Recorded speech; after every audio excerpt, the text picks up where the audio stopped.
然之後咧東南坐向，有山景、有河景、有街景、有園區景、有埋海景，哇，5大元素啊，可以話你用山林海嘅價錢買翻我哋嘅呢一個三期海逸灣嘅呢個北區啦。咁我哋呢邊嘅場面嚟講咧，其實都係保養得比較新淨嘅嚇，唔使去再執翻佢嘅。喺海逸灣嚇，咁我哋嘅話咧係望翻我哋街景嘅東南坐向㗎，呢個方位靚唔靚啊嗱？好通透嘅呢一個地方都就望緊。哇！呢度望到海景啊，好靚仔啊！俾大家睇睇先嚇，有驚喜啊！都係屬於我哋兩房中咧最平嘅一套。然之後咧樓層又好啦，我覺得咧朝向又好啦。然之後咧我哋嘅景觀上面，我覺得都唔會差嘅呢個單位。Hello， 大家好，我係今期主持人歐雲啦。嗱，今日咧嚟到我哋3期啦，海逸灣嘅北區呢度啊，分享套咧好平嘅單位俾到大家嚇。大家唔好話聽到平咧就哇係咪歐雲仔係咪啲樓層又低啦，景觀又唔好啦，朝向又唔好噶啦？唔會嚇，而家業主都係誠心出翻嘅嚇。咁依家現時業主售價咧218000蚊嘅呢一個兩房69平方嘅，係中低樓層，然之後咧東南坐向，有山景、有河景、有街景、有園區景。有埋海景，哇，5大元素啊，可以話你用山林海嘅價錢買翻我哋嘅呢一個三期海逸灣嘅呢個北區啦。咁大家都知道啦，其實海逸灣咧都係屬於比較早期嘅呢一個3期產品嚟嘅，因為咧佢係同我哋水藍天前方嗰度咧係挨住嘅交匯處嚇。其實咧我哋落樓海逸灣北區咧，其實離我哋邊個最近啦？銀富市場係最近嘅，銀富市場咧都係我哋成個十里銀灘最大嘅肉菜市場。咁佢唔單單離我哋銀富市場近啦，咁其實佢係嗱右手邊咧係去翻銀富市場嘅，咁我哋左手邊就呢個方位過去，大約咧都係300零400米度啦，去到我哋愛琴海嗰帶嘅風情商業街啦。咁嗰度咧係衣食住行啦、按摩揼骨啦、唱 K 啦，全部都有晒嘅，包括嚟埋我哋嘅呢一個交通中心都喺我哋嗰帶嚇。所以講咧，我哋呢個單位嘅位置咧都係屬於比較好、比較靚仔嘅。然之後咧銀碼又咁平喎。OK 嗱，如果想要平平地嘅兩房嘅話咧，嗱跟住我哋鏡頭上去望望先啦。好啦，一上到嚟我哋單位裏面啦嚇，咁呢個單位咧就69平方嘅兩房嚇，咁全屋嘅家私家電咧，咁講真都係有配翻俾大家嘅，就睇大家後期需唔需要自己去換翻佢啦。嚟，我哋望翻下，咁佢呢一度咧係3 lift 8伙嘅，咁我哋呢度隔離咧係有個大戶人家3房嘅，我哋呢一邊咧係兩房嘅戶型間隔。咁業主嚟講咧，佢就冇換到嘅嚇，後期嘅話咧，按照自己嘅需求去換翻佢。咁呢個單位嚟講咧，講真句嚇，218000蚊啊，真係抵到啊嚇！都係朝向嘅好啦，同埋咧我哋嘅呢個採光各方面都係覺得唔錯嘅。嗱，咁其實咧呢個地方入門嘅呢個地方咧係一個飯廳位嚟嘅。依家現時嘅話，啲業主係擺咗個碌架床嘅嚇，可想而知咧，之前可能就比較多人去住翻啦，佢就冇擺翻我哋正常嗰啲床。咁後期嚟講咧，其實係可以真係去調動嘅嚇。咁呢個咧就睇你後期真係多唔多人嚟住。咁住翻呢個單位嚟講，基本上嚇90%幾可能都係2個人住比較多嘅，唔會話太多人2到3口人啦。所以呢個後期可以移佢嘅嚇。咁我哋就過翻嚟咧，就係我哋嘅客廳位嚇。咁佢呢一邊嘅開間咧就3米嘅嚇，唔算好大嘅啊。所以咧我哋嘅梳化擺呢邊啦，中間咧就睇要唔要擺翻個茶几咯嚇。咁如果唔係好飲茶嘅話咧，我覺得係可以擺翻個可移動嘅茶几，可以食即係有嘢食啊，有嘢飲茶嘅時候咧擺出嚟，冇嘅話咧我哋放埋一邊去嚇。咁呢啲梳化嚟講咧都係有少少嘅年份嘅啦。咁用上嚟講咧係可以用翻嘅，就你中唔中意呢啲材質同埋呢啲品質咯嚇。咁我哋正對面，哇！喂，呢嚿嘢即係以前我見過嚇，以前老屋企嘅時候咧。好大台嘅呢啲電視機啊，應該有啲年份嘅啦，可能90幾年嘅時候咧，可能啱出世嘅時候咧會有翻嘅。咁呢一邊咧就可能係私人物品啊，唔知佢會唔會執走嘅，係咪依家叫古董啊？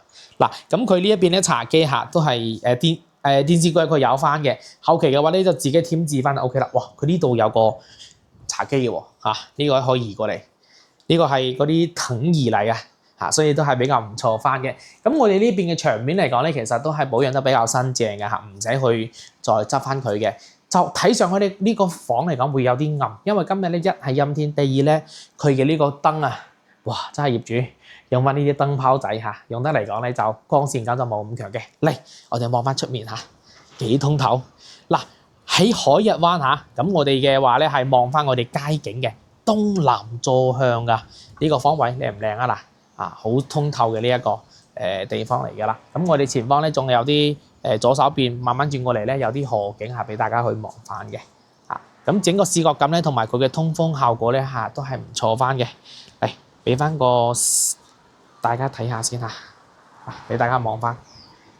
東南坐向嚇，所以講咧都係財神位嚟嘅，好少有呢啲單位，因為海逸灣呢度咧基本上咧朝西朝北比較多嘅，東南向嚟講咧係相對而係比較少放出嚟賣嘅。然之後咧樓層嚟講咧，雖然佢唔係話好高，但係都唔矮嘅嚇，5、6樓嘅呢個狀態嚇，我覺得都係比較舒適舒服嘅。嗱，咁我哋呢一邊呢個露台就唔算好大啦，後期嘅話咧就睇大家嘅需求點去佈置翻啦。OK，嗱，咁我哋睇翻裏面先。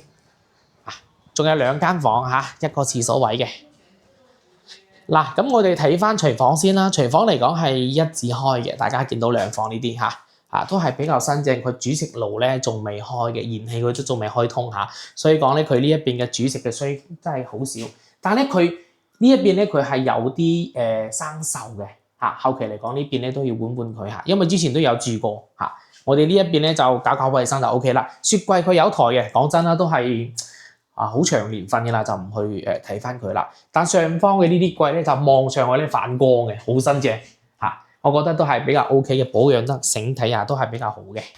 下低呢啲櫃仔都係好新啦嚇，都冇啲乜好污糟嘅嘢嚇，都好比較新淨嘅。嚟，咁我哋再過到嚟咧，就係生活露台啦。咁生活露台嚟講咧，佢冇開到燃氣啦，所以咧我哋之前業主咧係做咗個儲水式嘅熱水器啦。後期嘅話咧，就睇大家如果真係中意熱水爐嘅，即係燃氣熱水爐嘅話咧，自己插足個換咗佢就 O K 啦。窗佢同大家封好晒嘅，空間感呢度係 O K 嘅嚇，洗衣機全部都有。講真，樣樣都係好古董啊，彷彿咧真係入到啲90年代嗰種感覺。嚟，我哋望翻第一間房先嚇。哎呀，呢個冷氣機都係有啲年份啦。講真，佢有啲都係要換嘅啦。呢邊嘅家電嚟講咧，你當佢冇，可以咁講啦。嗱，我哋睇翻呢間房，呢間房嘅空間感咧，都係算 OK 翻嘅。後期嘅話，呢邊做翻個定製嘅碌架床啊，或者我哋嘅定製嘅榻榻米都冇問題嘅。睇大家對翻呢間房嘅需求。如果咧你唔係好多人住嘅，好似之前咧，我有個業主買翻呢啲兩房嚟講咧，呢間房係做咗我哋嘅衣帽間嘅嚇，所以就睇個人需求。有啲咧做翻個麻雀間、會客間都係有翻，茶室都係有嘅。嗱，窗口咧就唔算好大啦。通風採光都冇問題嘅，牆面嘅話咧，上方有少少裂痕可能要局部油佢嘅燈嚟講都要換翻佢嘅整體嘅保養其實都係唔錯嘅。嗱，我哋睇翻廁所位咁廁所位呢個係方形嘅，咁大家都知道啦。咁佢呢一邊係做唔到乾濕分區嘅，後期嘅話咧就睇大家嘅需求去整翻啦。全部咧都係原發展商嘅膠標嚟嘅，冇滲水冇漏水都係比較 OK 翻嘅。嚟到我哋主人房咁主人房呢一邊嘅話咧就簡單嘅，咁我哋1.5米嘅床，佢呢度擺咗個 sofa， 木製 sofa 嚟嘅比較老嘅呢個款式嘅啦，就睇大家有冇 like 嘅咁嗰個位嚟講咧，後期可以做翻個訂製櫃嘅。咁佢呢一邊嘅嘢講真就比較普通少少啦。其實呢間房嚟講咧，你隱約當佢吉屋就 OK 嘅啦。所有嘢可能都要添置翻，但係佢銀碼低，我覺得唔緊要啦嗱，呢邊哇，仲加通透同我哋主露台望，哇！呢度望到海景好靚仔俾大家睇睇先有驚喜啱先我都冇望到嚟到呢個地方咧，先有望到我哋嘅海景比較靚仔，比較唔錯嘅。咁牆面呢一邊咧就唔使油翻佢都係比較新淨嘅。OK 嗱，咁呢個單位咧我哋有睇晒啦，69個平方嘅兩房咁依家嚟講咧，業主嘅開頭講開啦，現時售價咧係218000蚊都係屬於我哋兩房中咧最平嘅一套。然之後咧樓層又好啦，我覺得咧朝向又好啦。然之後咧我哋嘅景觀上面，我覺得都唔會差嘅呢個單位。咁唯一嘅小缺點就係呢邊咧可能後期要自己添置翻我哋少少嘅家私家電就可能進行更換啦。咁用翻嘅銀碼可能要多翻1-2萬蚊。咁你1-2萬蚊換翻嚟嘅話咧，全屋都係比較新嘅呢個家私電器喎。咁你住得嚟講又舒服啦，又係自己中意嘅，就睇大家嘅需求啦。OK 嗱，今日嚟講分享海逸灣嘅兩房就到呢度啦。如果有中意，上方 call 我啦。嗱，咁我哋下期再見啦，拜拜。訂閱歐文仔買樓唔輸底，陸續分享更多筍盤靚嘢俾到大家，多謝大家收睇。